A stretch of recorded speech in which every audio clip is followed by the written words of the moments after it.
As riders, there is a risk that we have all accepted. It's the risk of falling. No matter how careful we are, no matter how much we focus on safety and we work to improve our balance and our skills, there's always the chance that something could happen and we could come off. So what can we do to prepare for these worst case scenarios? I'm Callie from CRK Training, and this is a topic that has become more and more important to me. For one, I've realized that there are things that we can practice to help prepare us for falls. And secondly, I've seen the benefits of this practice in my own riding, in practicing rolling, in practicing falling, and how it's probably really saved me in a few recent falls. As a trainer, I work with a variety of horses. I work with young horses, I work with problem horses, I do quite a bit of jumping with my own horses, and sometimes falls and accidents just happen, no matter what level of riding that you're at. What I want to do in this video is teach you one very simple exercise that you can use to start to improve your strength and also to improve your body awareness to be able to practice higher level rolls and falls. There is some risk even just in the practice of rolls and falls.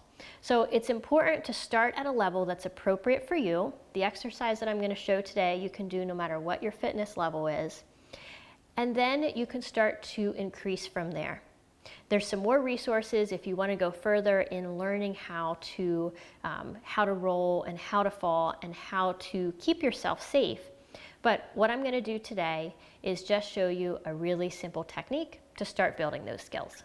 What I found in working with many riders is that before they can start doing more rolls, they have to first develop more abdominal strength and develop the ability to stay tucked.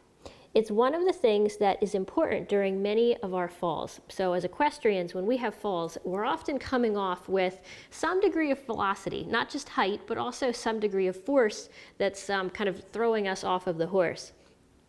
And when that happens, one of the best things that we can do is learn how to essentially tuck and roll. So the more that we can make our bodies round, the more likely we are to not just have force distributed in the impact in one particular part of the body.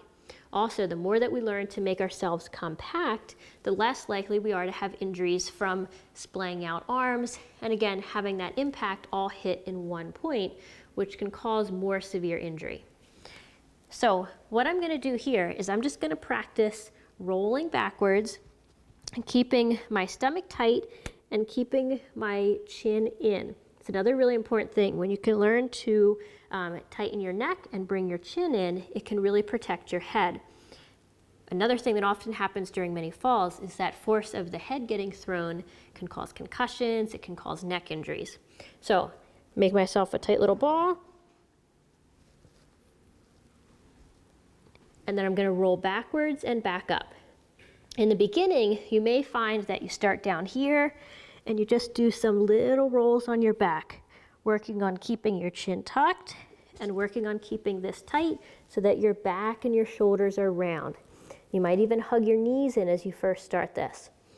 As you get more comfortable, see if you can roll a little further, and also see if you can even then start to roll on your feet and come up to standing.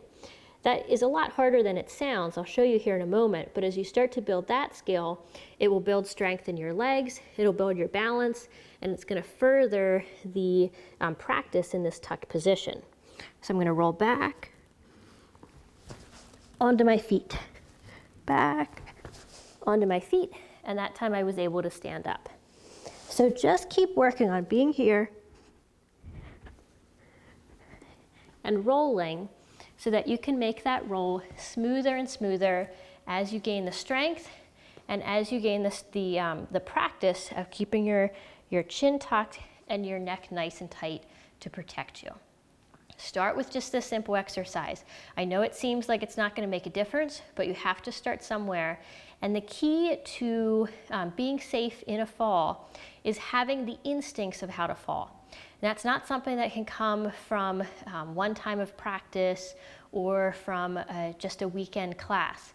It's something that comes from consistent practice so that in that split second, your body just responds. There's usually not much time in a fall to really think through what you're gonna do and how you need to land. You have to have trained the skills that your body can just react, and this, as simple as it might look, can be the first step. What I want you to do in the comments for this video is just leave a comment and say, I did it. I did my first daily practice of learning how to roll. Also, if you're watching this anywhere besides crktrainingblog.com, go there to leave your comment and go there to explore all of the other videos that we have on riding exercises, training ideas, and horse care advice. Thank you for watching.